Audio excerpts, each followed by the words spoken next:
the most probable outcome. This is the current 4-hour chart, today's market action.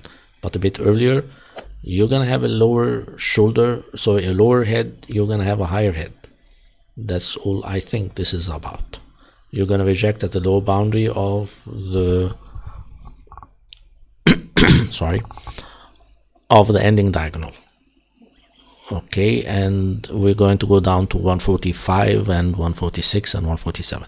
We're just doing a local head and shoulder situation.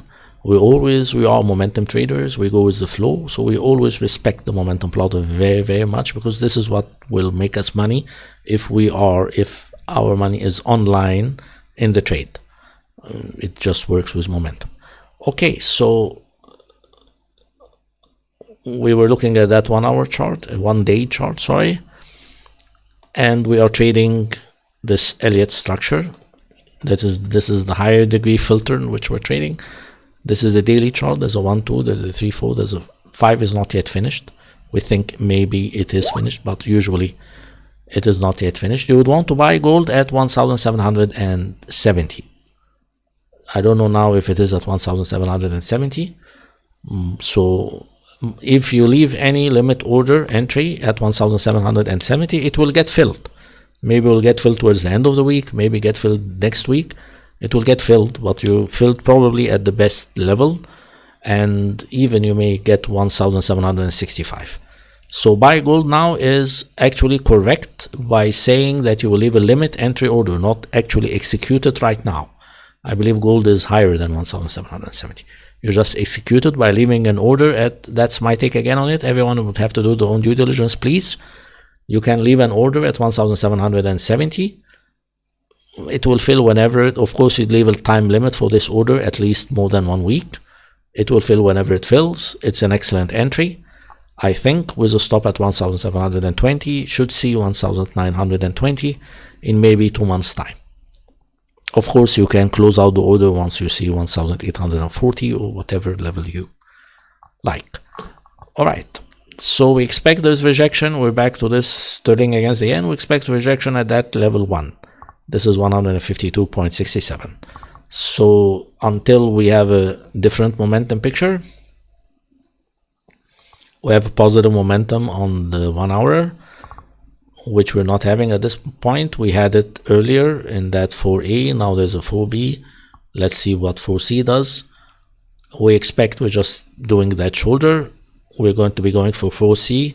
We're going to be shorting 4C until the momentum picture changes. We always short at necklines, because even if the momentum picture were to change, it will leave us at an advantage. The market will retract back to the neckline, and we can get out still at 0 or with very little losses, if not on profit.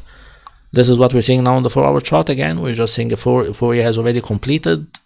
We are selling.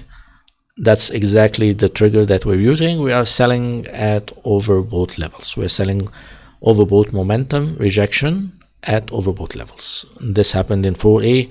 It should happen again in 4C.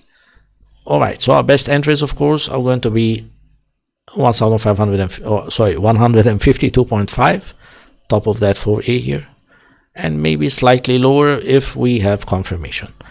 The market is currently robust and feeding on stops, or there's a lot of good momentum on it. Let's go on the 1 hour.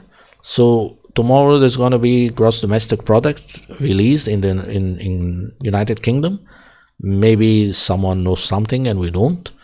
The market is very strong, is moving very quickly because of this release. Maybe it's going to be strong.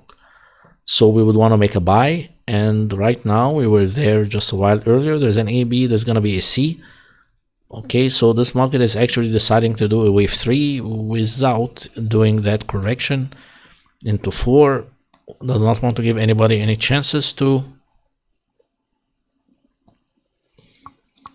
enter to the market. We know, of course, all the segregation.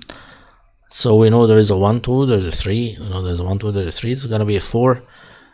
The best that you could do not to chase the market is just to buy 78.6.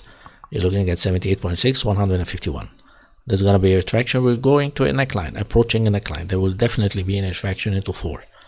Okay, best entry 151.6. You need to have a stop just below level B, 149.9, a lot of stop. So let's just take it down to here, 150. So you're looking at 151 and the stop is 150. This is something like 100 points. You're looking at 151.05. Stop is gonna be 150.05, about 100 points. So we just take a loss of 1% or 1.2%. Try to keep it as close to 100 points, 120 points as possible for that 1 mini. We buy this, of course, we take it to 152.4. It's about 140 points. We take it to this level. We're buying 151. You want to take it to 152.4. This is expected to be 4C. It could be higher, but we'll just take it to the neckline and be realistic. Its neckline, of course, is at 152.4, 152.6. If you see bad numbers tomorrow and you're already long, if you see very weak GDP numbers, they're coming out at 800 hours Greenwich Meridian time, English time, so you just go out of the position immediately. There is going to be, of course, reversal on a weak yen. This is actually a funding instrument for equity markets. If you see weak numbers in the gross domestic product, then there is nothing being produced, no services, no increase in the service sectors. Sterling goes down, it is not in demand. The primary trade is to short, of course, 152.50 or 152.40. After the release tomorrow,